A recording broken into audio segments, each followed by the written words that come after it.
દિવસ ઉગતાની સાથે જ અમે નીકળી ગયા મિત્રો સાથે કુદરતના સાનિધ્યમાં જવા માટે.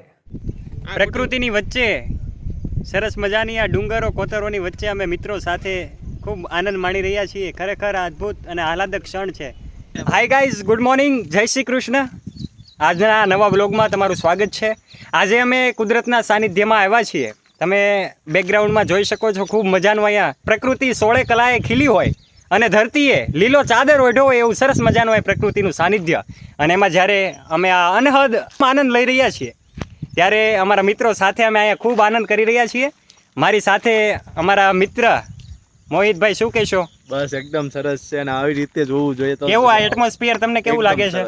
ખરેખર એકાંતની અનુભૂતિ અહીંયા થાય છે. ખરેખર અહીંયા ખૂબ મજાનું આ એટમોસ્ફિયર, અને આ એટમોસ્ફિયર વચ્ચે અમે આનંદ લઈ રહ્યા છીએ. ત્યારે મારી સાથે અમારા બીજા મિત્ર પણ છે. શું કહેશો ઈશાનભાઈ, આ અહીંયા કેવો માહોલ છે અત્યારે? બસ માહોલ તો એવો છે એમ કુદરતમાં જ આપણે વસ્યા રાખીએ.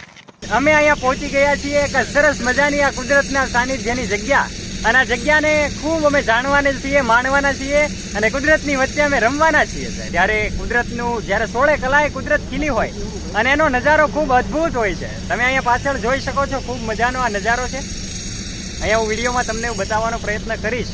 અંત સુધી આ વિડીયોને જોતા રહેજો. ખરેખર આહલાદક અને ખૂબ મજાનું અહીંયા વાતાવરણ છે. હું તમને પણ બતાવવાની કોશિશ કરું. અહીં કોતરોને કોતરીને કપચી કાઢવાનું કામ ચાલુ થઈ ગયું હતું, એટલે અમે એમને જોવા માટે ઊભા રહી ગયા.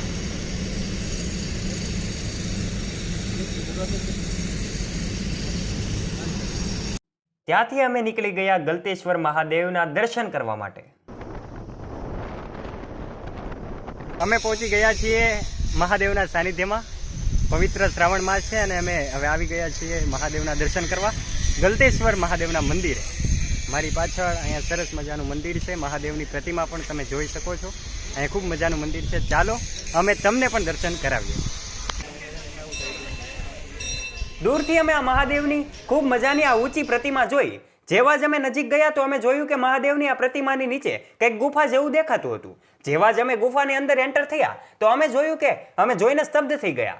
ત્યાં 12 પ્રકારની જ્યોતિર્લિંગનો સરસ મજાનો એક પ્રદર્શન એરિયા ઊભો કરવામાં આવ્યો હતો. જેવો જ અમે ફોન કાઢીને એ વિડીયો ઉતારવાનો પ્રયત્ન કર્યો તો ત્યાં અમે પોસ્ટર વાંચ્યું કે વિડીયો ઉતારવાની સખત મનાઈ છે, પણ અમે તમને મહાદેવના દર્શન કરાવી દીધા છે.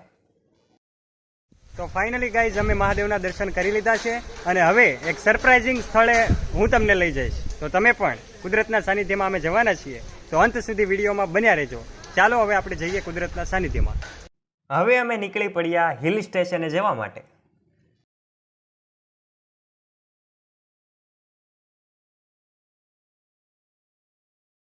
ફ્રેન્ડ્સ, અમે પહોંચી ગયા છીએ સરસ મજાના હિલ સ્ટેશને.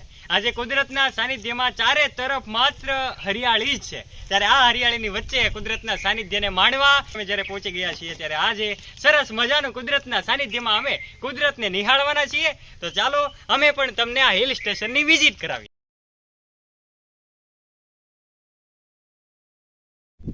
પ્રકૃતિની વચ્ચે સરસ મજાની આ ડુંગરો કોતરોની વચ્ચે અમે મિત્રો સાથે ખૂબ આનંદ માણી રહ્યા છીએ. ખરેખર આ અદ્ભુત અને આહલાદક ક્ષણ છે.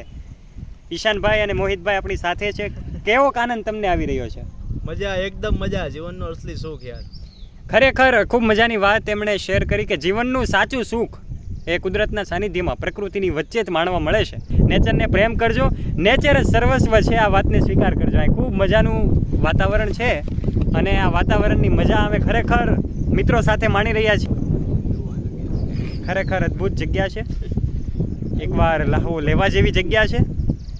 અને આ પ્રકૃતિએ હરિયાળી લીલી ચાદર ઓઢી લીધી હોય એવું સરસ મજાનું અહીંયા વાતાવરણ છે. અને વાતાવરણમાં અમે અનહદ આનંદ લઈ રહ્યા છીએ.